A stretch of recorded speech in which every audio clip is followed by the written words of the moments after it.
தென்னாடுடைய சிவனே போற்றி, எந்நாட்டவர்க்கும் அறிவா போற்றி, திருக்கழுக்குன்றில் செல்வா போற்றி, பொறுப்பமறு பூவனத்து அரணே போற்றி, காவாய் கனகத்திரளே போற்றி, கைலை மலையானே போற்றி போற்றி.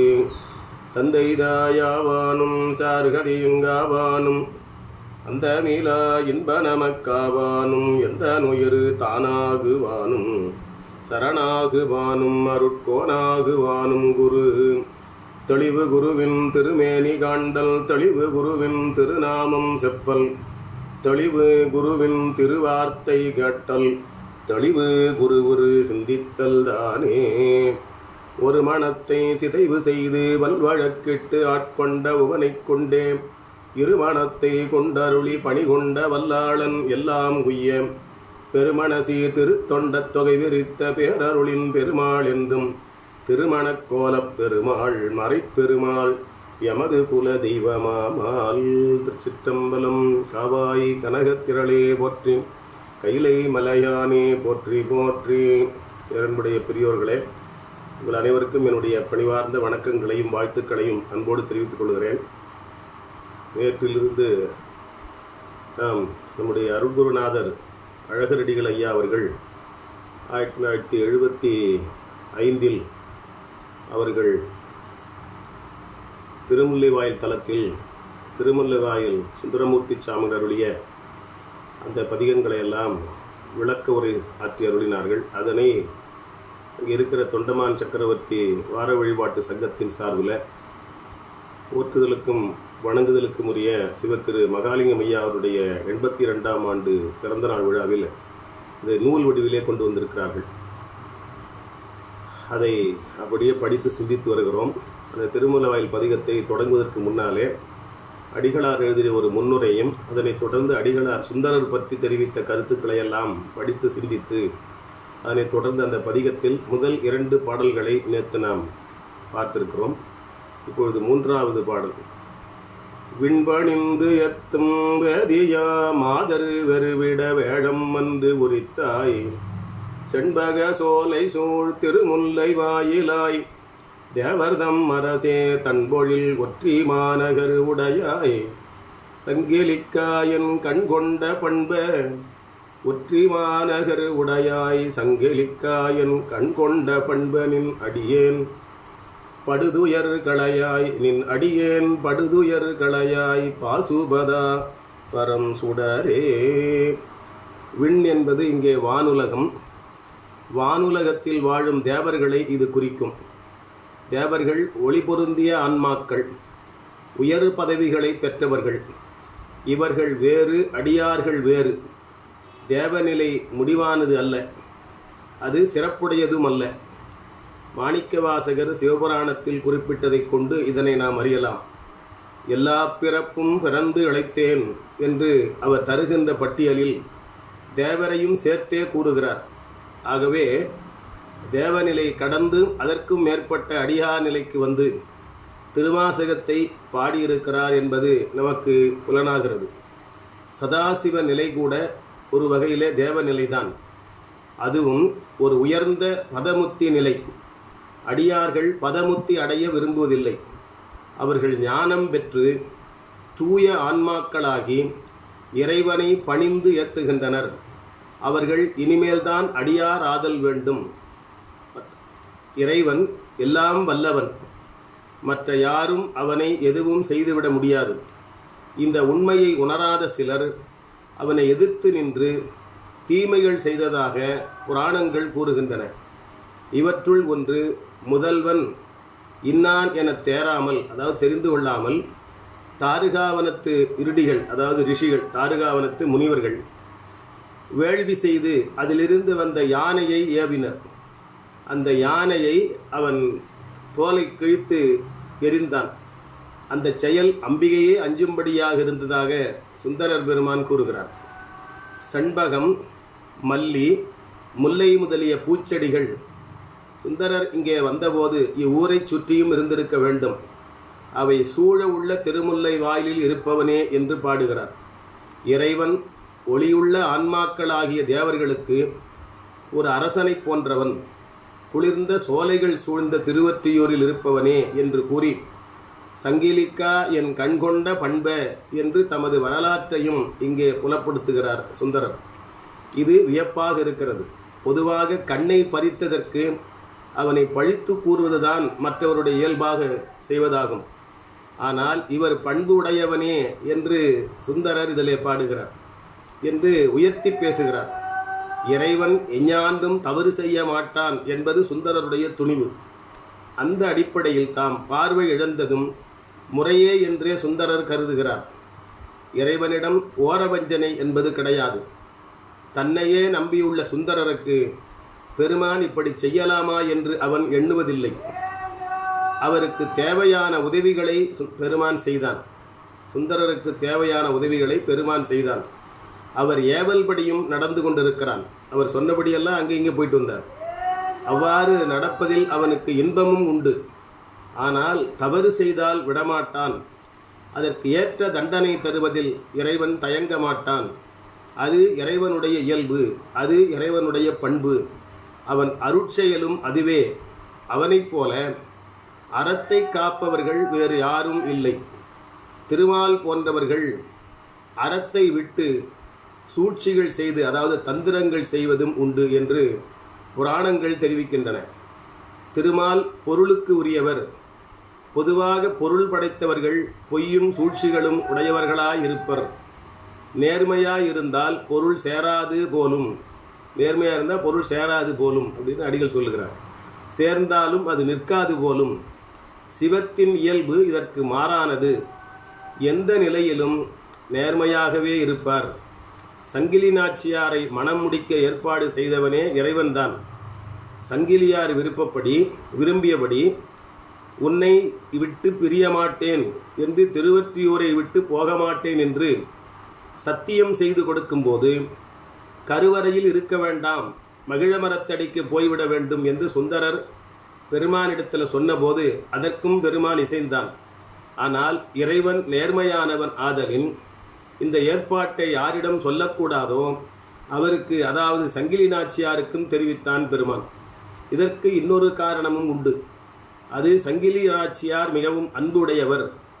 சுந்தரருக்கு எவ்வளவு அன்பு உண்டோ அவ்வளவு இவருக்கும் உண்டு. அதாவது சுந்தரருக்கு எவ்வளவு அன்பு பெருமான் மேலே உண்டோ அதுக்கு நிகரான அன்பு பெருமானிடத்தில் சங்கிலி நாச்சியாருக்கும் உண்டு. எனவே சங்கிலி நாச்சியார் ஏமாற்றம் அடைவதை இறைவன் விரும்பவில்லை. தன்னிடம் உண்மையான அன்புடைய ஆன்மாக்களை காக்கும் பொறுப்பு இறைவனுக்கு உண்டு. அதனால் இருவருக்கு உடன்பட்டு நடந்து கொள்ள வேண்டிய சங்கடம் இறைவனுக்கு நேர்ந்தது. எனவே சுந்தரர் செய்யப்போகும் ஆணையை கருவறையில் வேண்டாம், மகிழமரத்தடியில் செய்து கொடுக்கச் சொல் என்று கூறி அம்மையாரை பெருமான் எச்சரித்து விட்டான். ஆணை சத்தியம் செய்த பின்பு சில நாள் கழித்து சுந்தரர் திருவாரூருக்கு நினைப்பு வந்துவிட்டது. அதனால் அவர் திருவொற்றியூரில் இருப்பு கொள்ள முடியவில்லை. திருவொற்றியூர் தன்பொழில் சூழ்ந்த இடம், நல்ல குளிர்ச்சி பொருந்திய சூழல் உள்ள இடம். அது மாநகராய் இருந்தும் இறைவன் அங்கு வீற்றிருப்பதை சுந்தரர் உணர்ந்திருந்தும் தாம் காதலித்து மனம் புரிந்து கொண்ட சங்கிலி நாச்சியார் இருந்தும் இத்தனையும் விட்டு பிரிந்து செல்லும்படி திருவாரூர் நினைப்பு அவரை அழுத்தமாக அவருக்கு வந்துவிட்டது. இவ்வளவு இருந்தும் கூட அங்கே திருவாரூர் நினைப்பு அதிலும் மேலாக எழுந்து வந்ததுனால அந்த அழுத்தத்தினால் அவர் அந்த திருவொற்றியூரை விட்டு தாண்டுகிறார். செய்து கொடுத்த ஆணையையும் அறுத்து செல்லும்படி அடங்காத திருவாரூர் அன்பு அவரை அந்த அளவுக்கு உந்திவிட்டது. அதனால் திருவொற்றியூர் எல்லையை கடந்தார். அறத்தின் முறைப்படி அவர் கண்களை இறைவன் மறைப்பித்தான். இந்த அறப்பண்பை விளக்கவே சுந்தரமூர்த்தி சுவாமிகள் இந்த தளத்தில் இந்த பாடலிலே சங்கிலிக்கா என் கண்கொண்ட பண்ப என்று பாடுகிறார். அச்சொற்களில் பொதிந்துள்ள கருத்து ஆழத்தையும் இயல்பு உணர்ந்து போற்றும் சுந்தரருடைய மனநிலையும் நாம் நீள நினைந்து உணர வேண்டும். அந்த சொற்களில் சங்கிலிக்கா என் கண்கொண்ட பண்ப என்ற சொற்களில் பொதிந்திருக்கிற கருத்து ஆழத்தையும் இயல்பையும் உணர்ந்து போற்றும் பெருமானுடைய இயல்பான குணங்களை எல்லாம் உணர்ந்து போற்றுகின்ற சுந்தருடைய மனநிலையும் நாம் இங்கே நீள நினைந்து உணர வேண்டும். உன்னுடைய அடியானாக இருக்கிறேன், நான் படுகின்ற துயரத்தை நீ நீக்குவாயாக என்று இறைவனிடத்தில் வேண்டுகிறார் சுந்தரமூர்த்தி சுவாமிகள். கண்களை திருப்பித் தரும் எண்ணம் இறைவனுக்கு உண்டுதான். ஆனாலும் அதை உடனே அவன் தரவில்லை. சில காலம் கழித்து அதுவும் ஒவ்வொன்றாக தந்தான். அவர் கூட அந்த கண்ணை திருப்பிவிடும் எண்ணம் தான், ஆனால் அதை உடனே தராமல் கொஞ்சம் காலம் கழித்து முதல்ல ஒரு கண்ணு காஞ்சிபுரத்துலேயும் அடுத்து திருவாரூர் கண்ணுமா கொடுக்குறார். அடுத்து 4வது பாடல். பொன்னலம் கழனி புதுவிரை மருவி பொறிவரே வண்டிசை பாட அந்நலம் கமலத்தபிசின் மேல் உறங்கும் அலவன் வந்து உலவிட கள்ளல் சென்னலம் கழனி சூழ் திருமுல்லை வாயிலாய் திருப்புகழ் விருப்பால் பன்னாலம் தமிழால் பாடுவேற்கு அருளாய் பாசுபதா பரம் சுடரே.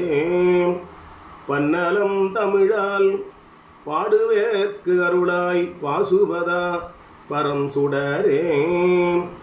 திருமுல்லை வாயிலை சூழ்ந்துள்ள நிலத்தின் வளத்தையும் தமிழின் நலங்களை பற்றியும் இந்த பாடலில் சுந்தரர் குறிப்பிட்டிருக்கிறார்.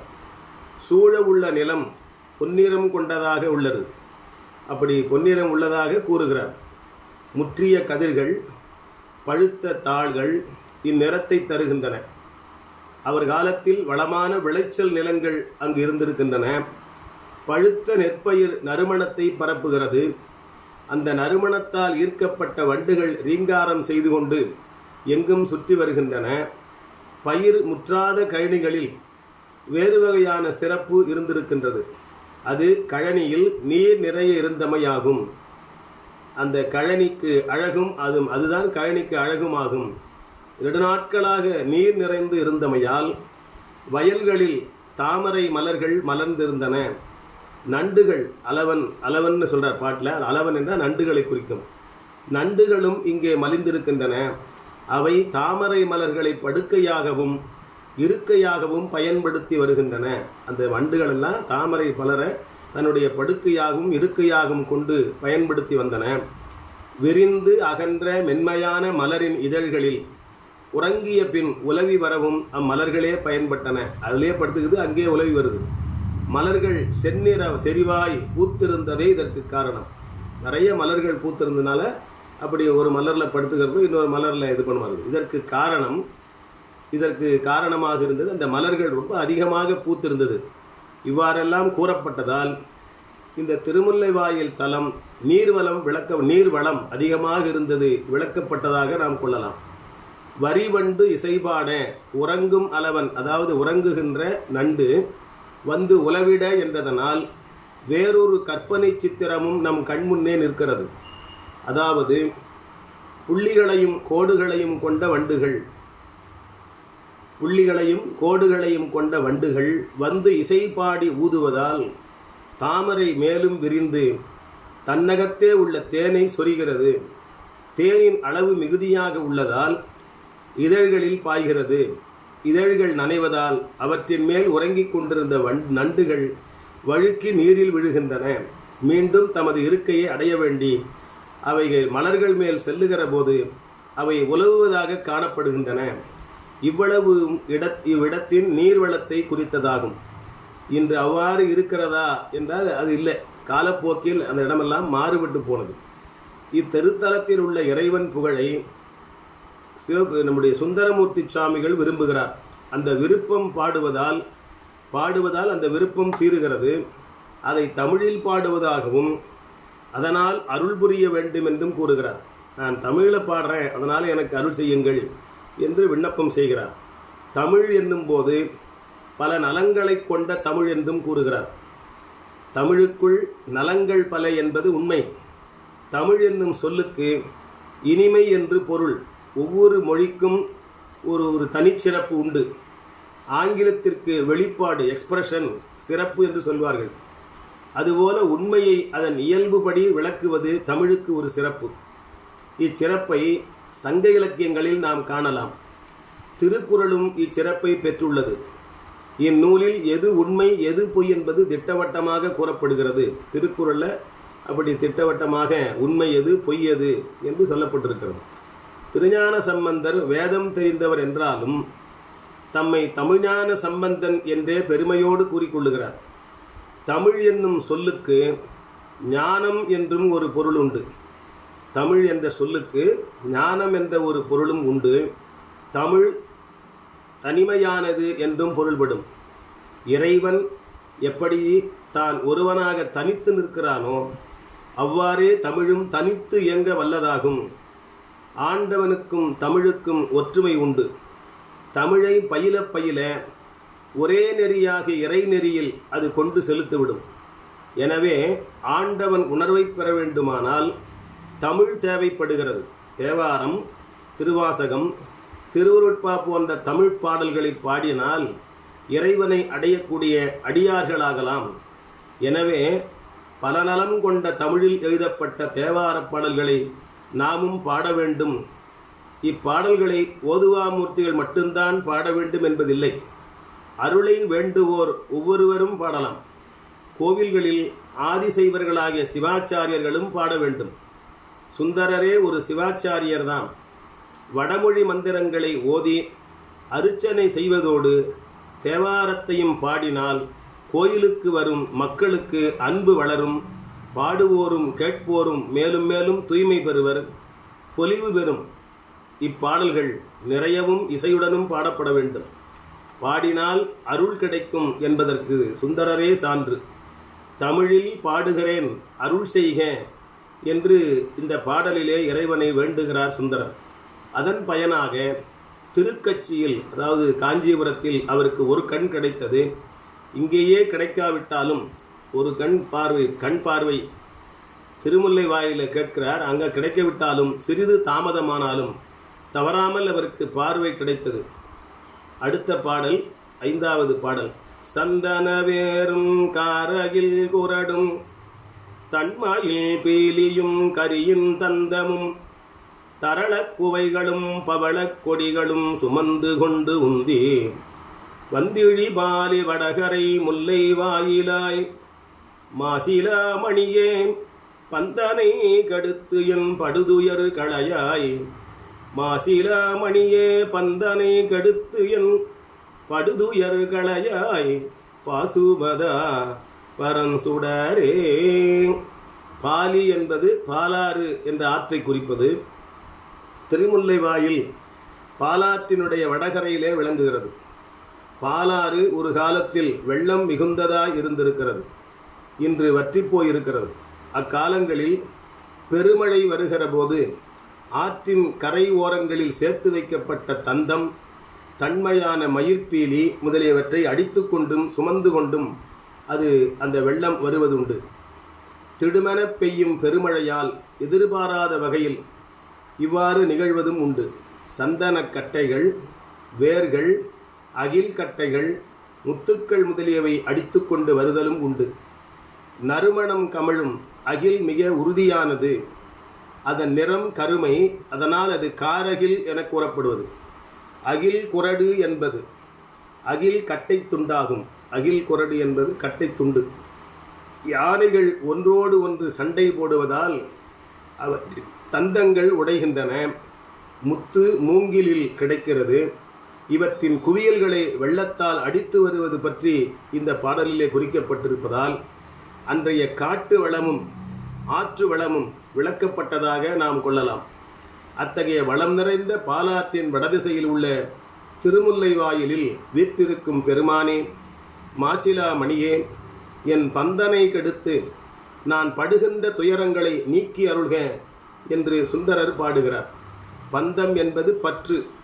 பற்று காரணமாக நமக்கு எல்லா துயரங்களும் உண்டாகின்றன. இங்கு சுந்தரருக்கு வந்த துயரம் திருவாரூர் போக வேண்டும் என்ற பந்தத்தால் உண்டானதாகும். அந்த பந்தத்தினுடைய அழுத்தத்தால் தாம் செய்து கொடுத்த சத்தியம் என்கிற ஆணையை கடந்து திருவொற்றியூரை விட்டு அகன்றார். அதனால் துயரம் வந்தது. எனவே பந்தத்தை கெடுத்து படுதுயரை களைய வேண்டுகிறார் சுந்தரமூர்த்தி சுவாமிகள். இந்த பாடலில் அந்த பந்தத்தை கெடுத்து துயரை களைய வேண்டி இந்த பாடலிலே சுந்தரமூர்த்தி சுவாமிகள் மாசிலாமணி பெருமானிடத்தில் வேண்டுகிறார். அடுத்து 6வது பாடல். மற்ற நான் பெற்றது ஆர் பெற வல்லார் வள்ளலே கள்ளமே பேசி குற்றமே செய்யினும் குணமெனக் கொள்ளும் கொள்கையால் மிகை பல செய்தேன். குற்றமே செய்யினும் குணமெனக் கொள்ளும் கொள்கையால் மிகை பல செய்தேன். செற்று மீது ஓடும் திரிபுரம் எரித்த திருமுல்லை வாயிலாய் அடியேன் பற்றிலேன் உற்ற படுதுயர் களையாய் பாசுபதா பரம் சுடரே. திருமுல்லை வாயிலாய் அடியேன் பற்றிலேன் உற்ற படுதுயர் களையாய் பாசுபதா பரம் சுடரே. இறைவன் அடியார்கள் கேட்பதையெல்லாம் தருபவன். அதனால் அவன் ஒரு வள்ளல். எனவே இப்பாடலில் சுந்தரர் வள்ளலே என்று விழித்து பாடுகின்றார்.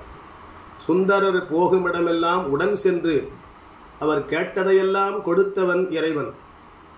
அவன் அவ்வாறு உதவியதற்கு சுந்தரர் செய்த வேலை உருக்கமாக பாடியது மட்டுமே ஆகும். ரொம்ப உருக்கமாக எல்லா தலங்களிலும் சென்று பாடுகிறார். என்னென்னெல்லாம் கேட்கிறாரோ அந்த பாடலுக்காகவும் அந்த பாடலுடைய உருக்கத்திற்காகவும் இறைவன் இறங்கி வந்து அவர் கேட்டதையெல்லாம் கொடுத்தான்.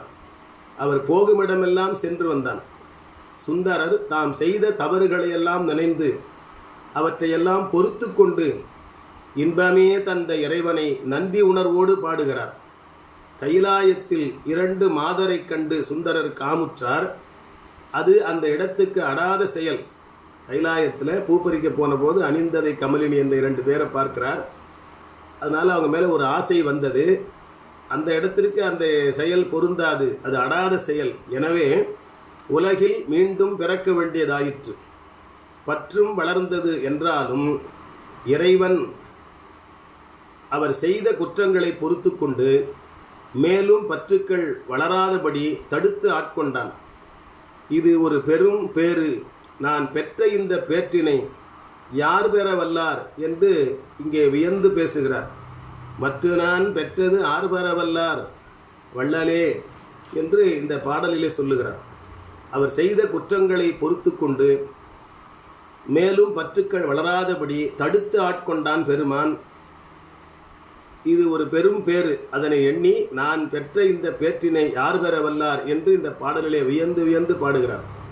நான் என்ன தவறு செய்தாலும் என்ன வஞ்சனை செய்தாலும் நல்லவனாகவே கொண்டு உதவிகளை செய்யும் கொள்கை உடையவன் இறைவன். அதனால் நான் பல குற்றங்களை செய்தேன். நான் எது பண்ணாலும், நான் எது தவறு செய்தாலும் வஞ்சனை செய்தாலும் அதை எல்லாவற்றையும் குற்றமே செய்யணும் குணமெனக் கொள்ளும் கொள்கையால் மிகை பல செய்தேன். அதனால் நான் அதிகமாக செய்துட்டேன், அதனால் நான் குற்றங்களை செய்துவிட்டேன் என்று இதில் வருந்துகிறார். உயிர்கள் செய்யும் குற்றங்களை நீக்குவதுதான் இறைவனுடைய வேலை, அவனுடைய பணி அதுதான். குற்றங்கள் மலங்களால் விளைகின்றன. குற்றங்கள் நாம் செய்த மலங்களால் விளைகின்றன. மலங்கள் 3 வகைப்படும். அவை ஆணவம், கன்மம், மாயை என்பவை. இவற்றால் கட்டுண்ட ஆன்மாக்கள் பிறந்து பிறந்து இறக்கின்றன. இறைவனின் நோக்கம் ஆன்மாக்கள் இந்த கட்டிலிருந்து விடுபட்டு தூய்மை அடைய வேண்டும் என்பதாகும். இந்த நோக்கத்துக்கு எதிரியாயிருப்பது அந்த மும்மலங்கள். ஆனால் அவை இறைவனுக்கு பகையாகின்றன. அந்த ஆன்மாக்கள் இறைவனோடு செல்வதற்கு தடையாக இருப்பதனாலே அது பகையாக இருக்கிறது இறைவனுக்கு. அப்பகைகளை திரிபுரமாக நமக்கு எடுத்து காட்டினார்கள். அந்த பகைகளை திரிபுரம் என்று கூறுவர். அந்த திரிபுரங்களை, அதாவது 3 புறங்களையும் பெருமான் எரித்து வென்றான் என்று புராணம் கூறுகிறது. சுந்தரர் மும்மலம் அறுக்கப் பெற்று வேறு பந்தமில்லாமல் இருப்பதாகவும் எனவே தமக்கு நேர்ந்த துயரத்தை களைய வேண்டும் என்று பாடுகிறார். இந்த பாடலில் அடியேன் பற்றிலேன் உற்ற படுதுயர் களையாய் பாசுபதா பரம் சுடரே என்று பாடியிருக்கிறார். அடுத்த பாடல் 7வது பாடல். மணிகள் செவ்வாய் வெண்ணகை கரியவார்குழல் மாமயில் சாயல் அணிகழு கொங்கை அங்கயற்கண்ணார் அருநடம் ஆடல் அறாத திணிபொழில் தழுவு திருமுல்லை வாயில் செல்வனே. திருமுல்லை வாயில் செல்வனே எல்லியும் பகலும் பணியது செய்வேன் படுதுயர் களையாய் பாசுபதா பரம் சுடரே. திருமுல்லை வாயில் செல்வனே எல்லியும் பகலும் பணியது செய்வேன் படுதுயர் களையாய் பாசுபதா பரம் சுடரே. இந்த பாட்டில் இலக்கிய நயம் வாய்ந்ததாக அமைத்திருக்கிறார் சுந்தரமூர்த்தி சுவாமிகள். திருமுல்லைவாயில் பெண்டிர் சிவந்த வாயும் வெண்மையான பற்களையும் கருமையான கூந்தலையும் உடையவர்கள் என்று குறிப்பிட்டிருக்கிறார். வெம்மை, வெண்மை, கருமை ஆகிய மாறுபட்ட நிறங்கள் குறிப்பிடப்பட்டதால் இது முரணணி என்ற முரணணி கொண்ட செய்யுளாகும். மணிகழு செவ்வாய் வெண்ணகை கரிய வார்குழல், மணிகழு செவ்வாய் வெண்ணகை கரிய வார்குழல் என்று 3 வண்ணங்களை சொல்லுகிறார். ஒன்று வெம்மை, இன்னொன்று வெண்மை, இன்னொன்று கருமை ஆகிய 3ம் வேறு வேறுவான நிறங்கள், மாறுபட்ட நிறங்கள் என்பதால் இது முரணணி என்ற செய்யுளாகும். பெண்கள் அழகு உடையவர்கள், மீன் போன்ற கண் உடையவர்கள், ஆடல் எப்பொழுதும் தொடர்ந்து நடைபெறும் என்பதனால் இவ்வூர் மக்கள் அழகும் கலை உணர்வும் உடையவர்கள் என்பது விளக்கப்படுகிறது. இத்தகைய சிறப்புடைய ஊரில் விளங்கும் இறைவனே, உனக்கு இரவும் பகலும் பணி செய்கின்றேன், எல்லியும் பகலும் பணியது செய்வேன். உனக்கு இரவும் பகலும் பணி செய்கின்றேன், நான் படுகின்ற துயரத்தை நீ களைவாய் என்று வேண்டுகிறார். மணிகழு செவ்வாய் வெண்ணகை கரிய வார்குழல் மாமயில் சாயல், அணிகழு கொங்கை அங்கையற்கண்ணார் அருநடம் ஆடல் அறாத. மயில் போன்ற சாயலுடைய பெண்கள், மீன் போன்ற கண்களையுடைய பெண்கள் எப்பொழுதும் ஆடிக்கொண்டே இருப்பார்களாம், அங்கே நடனம் ஆடிக்கொண்டே இருப்பார்களாம். அப்படிப்பட்ட அந்த திருமுல்லை வாயில் எழுந்தருளிருக்கின்ற பெருமானே, எல்லியும் பகலும் பணியது செய்வேன், இரவு பகல் பாராமல் உனக்கு நான் தொண்டு செய்வேன், நான் படுகின்ற துயரத்திலிருந்து என்ன களைவாய் என்று இங்கே கூடுகிறார். இடைவிடாமல் பணி செய்வதற்கு துயர் போவதற்கும் தொடர்பு இருக்கிறது. இடைவிடாமல் பணி செய்து கொண்டு வந்தால் துயர் போகும் என்று தெரிகிறது. துயர் போவதற்கு இடைவிடாத இறைபணி ஒரு உத்தி என்று அவர் கூறுவதாக நாம் கொள்ளலாம். இறைவனுக்கு நாம் செய்கின்ற அந்த நமக்கு வருகிற துயர்களெல்லாம் போக வேண்டுமானால் இடைவிடாத இறைபணியில் ஈடுபட்டு கொண்டிருந்தால் அந்த துயர் வந்தாலும் நமக்கு அதிகமாக தெரியாது, அது ஒரு உத்தி என்று இங்கே சுந்தரர் கூறுகிறார். அடுத்த பாடல். நம்பனே என்று வெண்ணை நல்லூரில் நாயினேன் தன்னை ஆட்கொண்ட சம்புவே, உம்பரார் தொழுது எத்தும் தடங்கடல் நஞ்சு உண்ட கண்டாம், செம்பொன் மாளிகை சூழ் திருமுல்லை வாயில் தேடியான் திரிதருவேன் கண்ட பைம்பொனே, திருமுல்லை வாயில் தேடியான் திரிதருவேன் கண்ட பைம்பொனே, அடியேன் படுதுயர் களையாய் பாசுபதா பரம் சுடரே. இறைவன் ஒருவன் தான் நம்புதற்கு உரியவன். ஆனால் இந்த பாட்டில் சுந்தரர் நம்பனே என்று அழைக்கிறார். நம்பனே அன்று வெண்ணை நன்னூரில் நாயினேன் தன்னை ஆட்கொண்ட சம்புவே என்று நம்பனே என்று தொடங்குகிறார். மற்றவர்கள் எல்லாம் நம்பத்தகாதவர்கள் என்று சொல்லுவதற்கு நமக்கு கடினமாக இருந்தாலும் அதுதான் உண்மை. யாரையும் நம்ம பார்த்து நான் நம்ப முடியாதுன்னு சொல்ல முடியாது, அது உலகில் நாகரிகமாக இருக்காது. ஆனால் உண்மை அதுதான். அதனால் நம்புதற்கு உரியவன் பெருமான் ஒருவனே. அதனால் சுந்தரர் அவனை நம்பனே என்று அழைக்கிறார் இந்த பாடலில் தொடக்கத்தில். மற்ற யாவரும் ஒரு நிலையில் கைவிட்டு விடுவர்.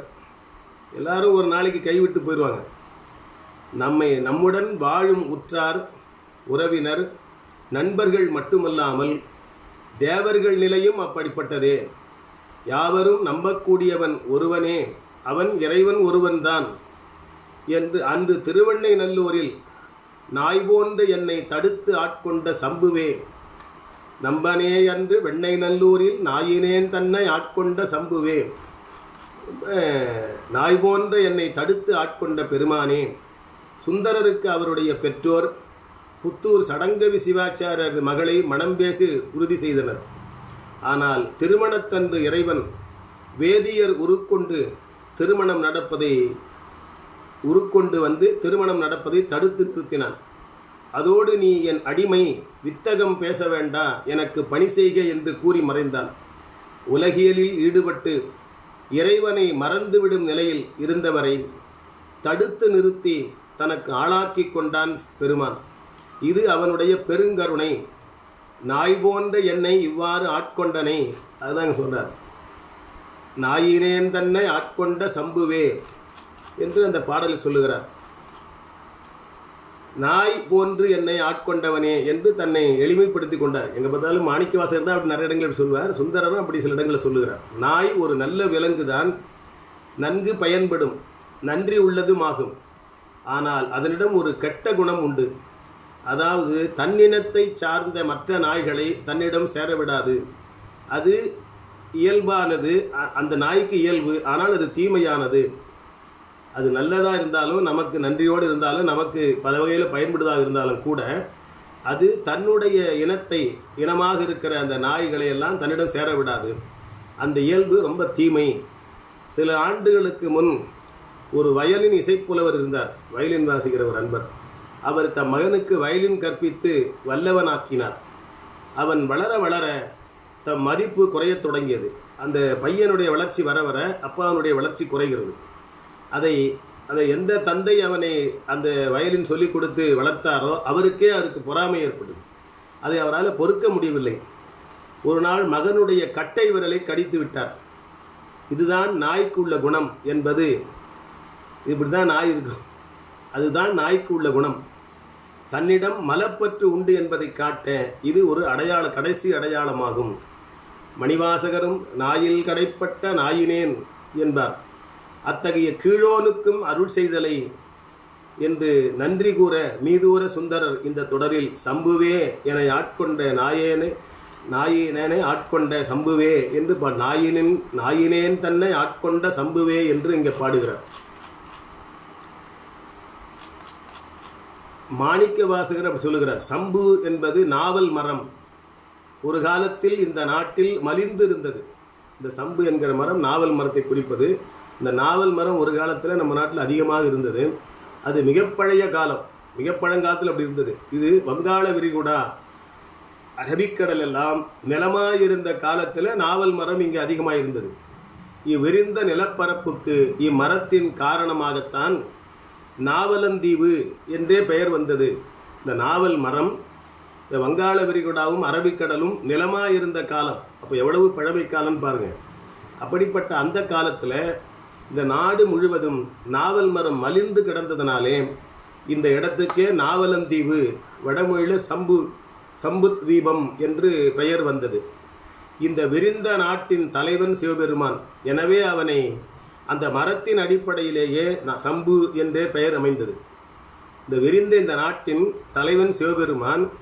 எனவே அந்த சம்பு என்கிற நாவல் மரம் அதிகமாக இருந்த காரணத்தால் அதற்கெல்லாம் தலைவனாக விளங்கிய அந்த இறைவனை சம்புவே என்று சொல்லுவது வழக்கத்தில் வந்தது. அதை அப்படியே சுந்தரர் இங்கே சம்பு தீபத்தின் தலைவன் என்ற வகையில் சம்புவே நாயினேன் தன்னை ஆட்கொண்ட சம்புவே என்று இங்கே அந்த பாடலிலே குறிப்பிடுகிறார். உம்பர் என்பது தேவர்கள். உம்பர்னா தேவர்கள், எல்லோரும் தெரியாது. அவர்கள் தொழுது ஏத்தும் கண்டமுடையவன், கழுத்து உடையவன் இறைவன்.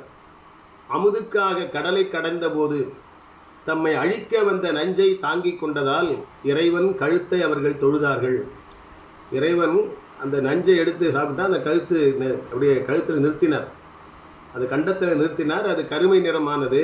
அதனால் அவர்கள் அந்த எதை உண்டு தாக்கினாரோ, நம்ம எல்லாம் தாக்குகிற நஞ்சை உண்டு நம்ம எல்லாம் காப்பாற்றினாரோ, அது தெரிகிற இடமாக இருக்கிற கழுத்தை அவர்கள் தொழுதனர்.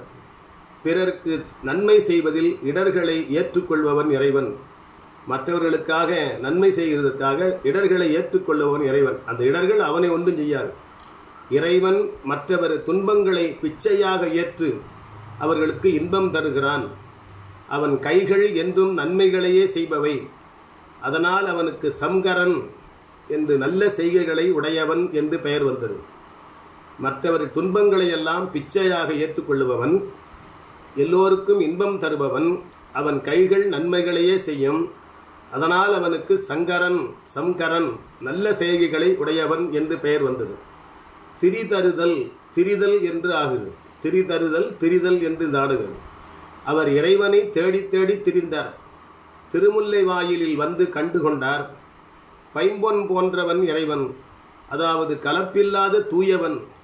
செம்பு கலவாத தங்கத்துக்கு பைம்பொன் என்று பெயர். செம்பு கலந்தால் அது சவரன் என்று பெயராகிடும். திரிதறுதல் என்பது திரிதலாகிறது. இறைவனை தேடி தேடி திரிந்தார் சுந்தரர். திருமுல்லவாயிலில் வந்து கண்டுகொண்டார். பைம்பொன் போன்றவனாக இருக்கிறான் இறைவன், அதாவது கலப்பில்லாத தூயவன். செம்பு கலவாதத்துக்கு தங்கம் பைம்பொன் என்று பெயர். அது செம்பு கலந்து விடுமானால் அது சவரன் என்ற பெயரில் ஆகிவிடும். இந்த கோயிலில் இறைவன் பைம்பொன் போல காட்சி தருகிறான். மற்ற இடங்களில் வேறு வகையாக காட்சிகள் தருகிறான். இந்த வட்டாரத்துக்கு இந்த தலத்தில் பசுவுக்கு மடி இருப்பது போல் இறைவன் வெளிப்படுகிறான்.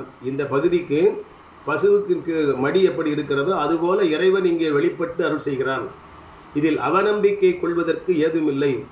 சுந்தரர் வாக்கும் பொய்யல்ல, அதை நாம் மதிக்க வேண்டும். வேறு ஒரு பாட்டில் தொண்டமான் என்னும் மன்னனுக்கு சக்கரவர்த்திக்கு, தொண்டமான் சக்கரவர்த்தி சொல்வார்கள், அது மன்னனுக்கு வெளிப்பட்டதையும் கூறியுள்ளார்.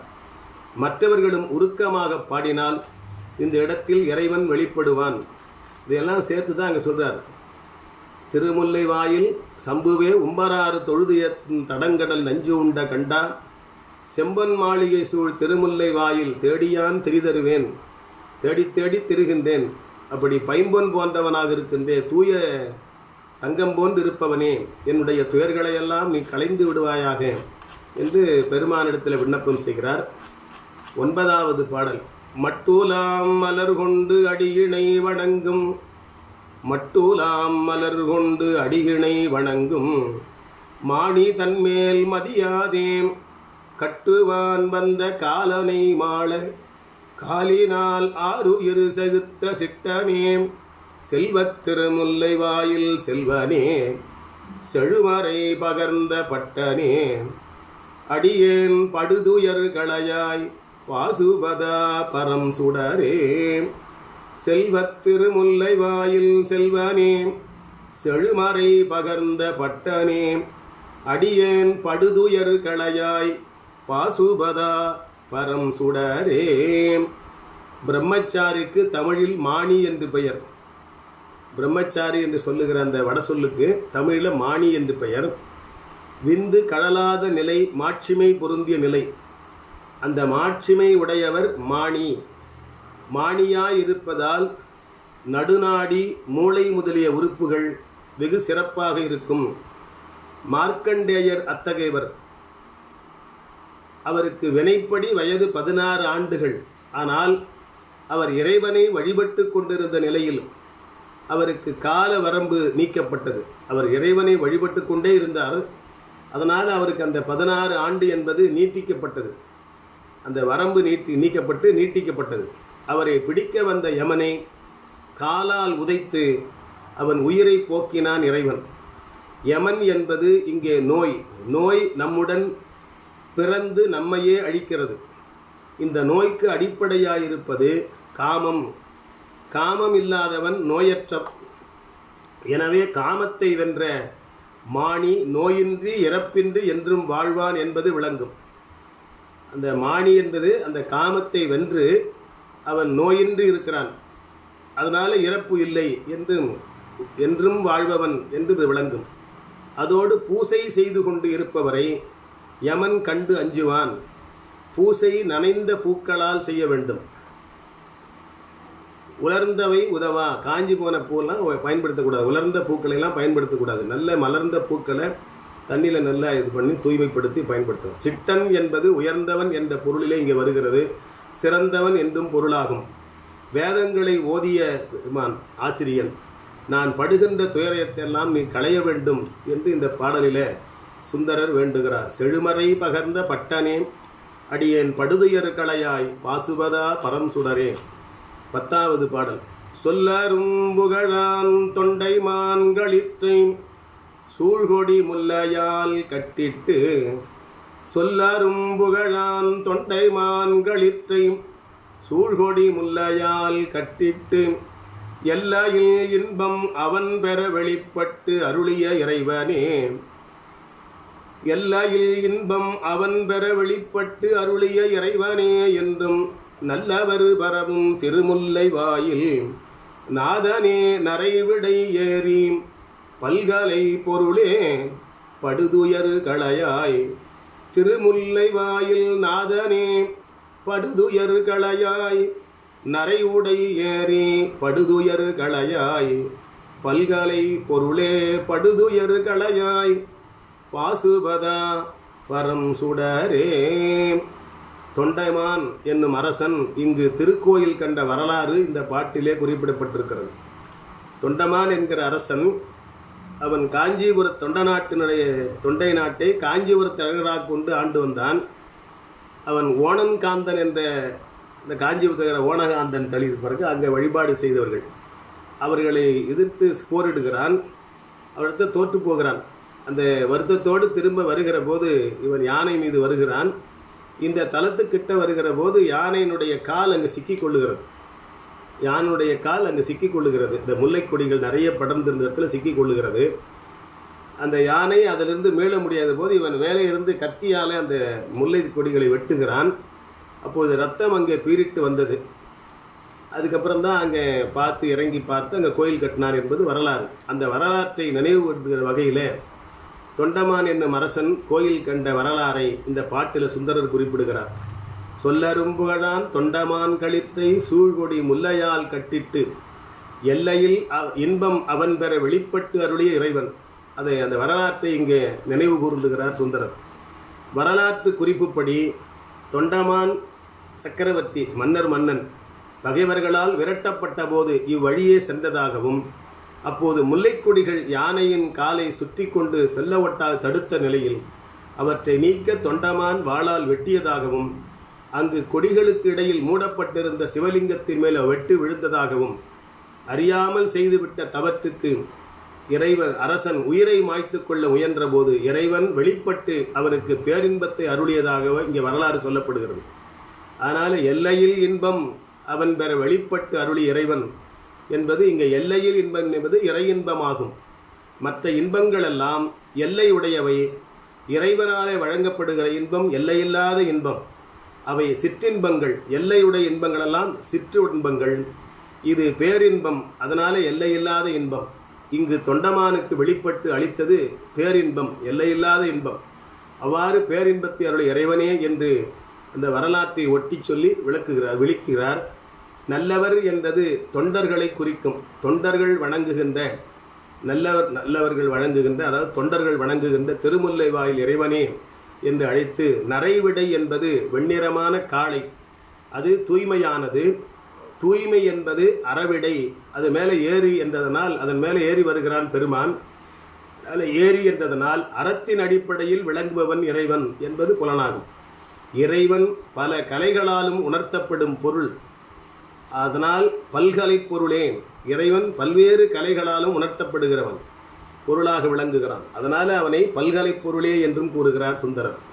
பொருள் என்றது மெய்ப்பொருள் என்று நாம் பொருட்டு. கலைகளுக்கு மேற்பட்டது மெய்ப்பொருள். கலைகளுக்கெல்லாம் அப்பாற்பட்டு இருப்பது தான் மெய்ப்பொருள். அந்த மெய்ப்பொருள் ஒன்று, கலைகள் பல. அந்த மெய்ப்பொருள் ஒன்றாக இருக்கும், கலைகள் பலவாக இருக்கும். கலை தூய்மையும் தூய்மை அல்லாமையும் சேர்ந்ததாகும். கலையில் தூய்மையும் இருக்கும், தூய்மை அல்லாமல் இருக்கும்.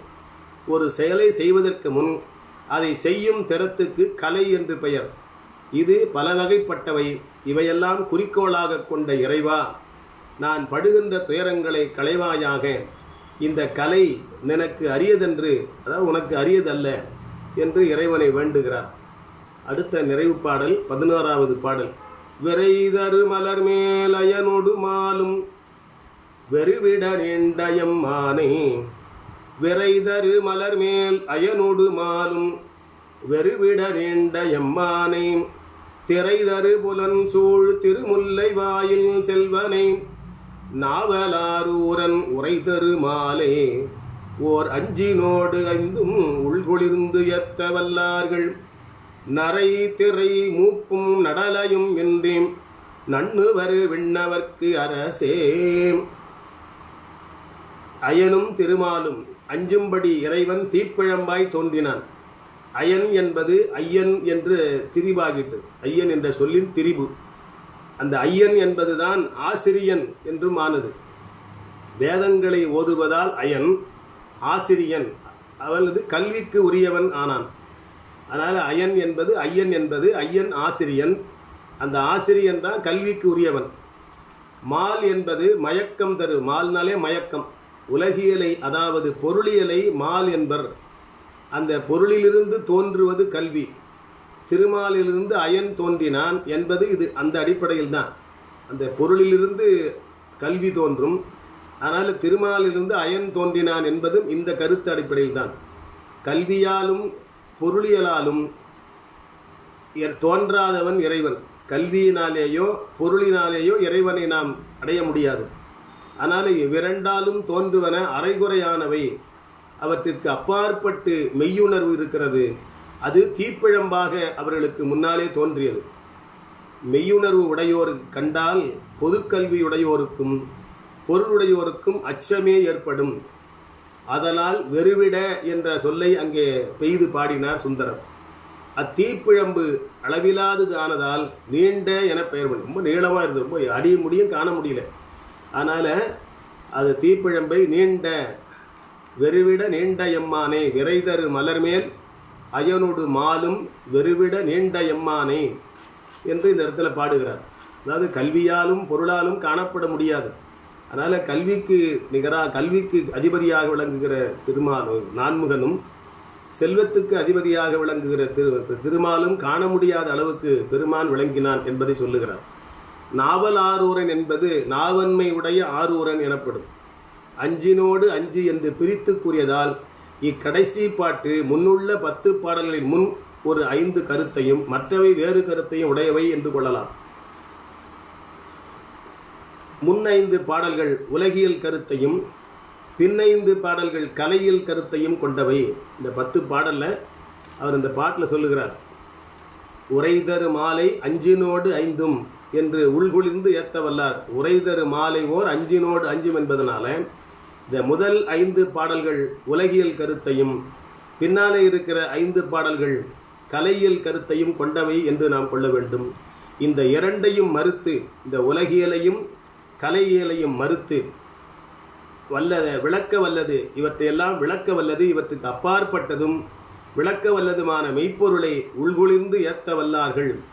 உள்ளம் குளிர்ந்து உள்ளம் ஒன்றி உணர்வோடு உள்குளிர்ந்து ஏத்த வல்லவர்கள் நரை திரை மூப்பு நடலை இன்றி விண்ணவர்க்கு அரசை நண்ணுவர் என்று சுந்தரர் கூறுகிறார். இதை அறிந்து செய்யும் வன்மையை பெற வேண்டுமாதலால் ஏத்த வல்லார் என்றும் கூறினார். விண்ணவர்க்கு அரசு என்பது இறைவனை, அவருடைய திருவுருவத்தை நண்ணுவர் என்பது கருத்து. அது விண்ணவர்க்கு அரசு இறைவனை, அவருக்கு அந்த உருவத்தை நண்ணுபவர்களுக்கு, கிட்ட போய் அணுகிறவர்களுக்கு நடலை என்பது துன்பம். துன்பம் வினையால் வருகிற இடர், இறப்பு, வேதனை ஆகியவெல்லாம் நீங்கும். நரை திரை மூக்கும் நடலையும் இன்றி நண்ணுவர் விண்ணவர்க்கரசே. இம்மையில் நரை திரை மூப்பு இன்றி வாழ்ந்து, இந்த வாழ்க்கையில நரை இல்லாமல் திரை இல்லாமல் மூப்பு இல்லாமல் வாழ்ந்து மறுமையில் விண்ணவர்க்கு அரசை அடைந்து வருவர் என்பது கருத்தாகும். இந்த பிறவியில இந்த பாடலை நாம் பாராயணம் செய்து வந்தால் இந்த பிறவியில் நமக்கு இருக்கிற நரை வராது, திரை வராது, மூப்பு வராது. ஆனால் இந்த பிறவி போன பின்னாலே விண்ணுலகத்தில் சென்று இருக்கிற அந்த பெருமானுடைய திருவடியை நாம் அடையலாம் என்பது கருத்தாகும். இந்த பதிகத்தை பாடுவதால் இடர்கள் நீங்கும், துன்பங்கள் வராது. இடர்கள் உடையோர் திருமுல்லை வாயில் சென்று பாடு கிடத்தலும், அதாவது அங்கேயே இருந்து நோன்பு இருத்தல், அங்கே இருந்து வரும் இப்பதிகத்தை ஓருவதலும் நல்ல பயனை தரும் என்று இந்த 11வது பாடலுக்கு உரை செய்திருக்கிறார். ஆக இந்த 11 பாடல்கள் 10 பாடல்கள் அது நிறைவு பாடல், திருக்கடை காப்பு என்று சொல்வது போல பலன் கூறிய இந்த பாடலையும் நம்முடைய அடிகளார் அதற்கு உரை செய்ததை உரையாற்றியதை அப்படியே அவருடைய தொண்டர்களில் ஒருவராக விளங்கிய முனிராஜகோபால் என்ற பெயருடையவர் மெய்கண்டார் என்று போற்றப்பட்டார். அவர் எழுதிய குறிப்பை அப்படியே நூல் வடிவிலே கொண்டு வந்து அடிகளிடத்தில் காட்டி அவரது ஒப்புதல் பெற்று இது வெளியிடப்பட்டது. அப்படிப்பட்ட அருமையான இந்த நூலை 75 அவர் பேசினார். ஏறக்குறைய 45 ஆண்டுகள் கழித்து அதை உங்களுக்கு முன்னாலே படித்து சிந்திக்கின்ற ஒரு நல்ல வாய்ப்பை தந்த திருவருளையும் குருவருளையும் நினைந்து வணங்கி இந்த அளவிலே நிறைவு செய்கிறேன். நன்றி, வணக்கம். தென்னாடுடைய சிவனே போற்றி, எந்நாட்டவர்க்கும் இறைவா போற்றி, திருக்கழுக்குன்றில் செல்வா போற்றி, பொறுப்பமர் பூவனத்து அரணே போற்றி, அருள் தரும் கொடியடை நாயகி அம்மையுடனாயே அருள்மிகு மாசிலாமணி ஈஸ்வரர் மலரடிகள் போற்றி போற்றி. காவாய் கனகத்திரளே போற்றி. கைலை மலையானே போற்றி போற்றி. அருட்குருநாதர் அடியிணைகள் போற்றி போற்றி. திருச்சிற்றம்பலம்.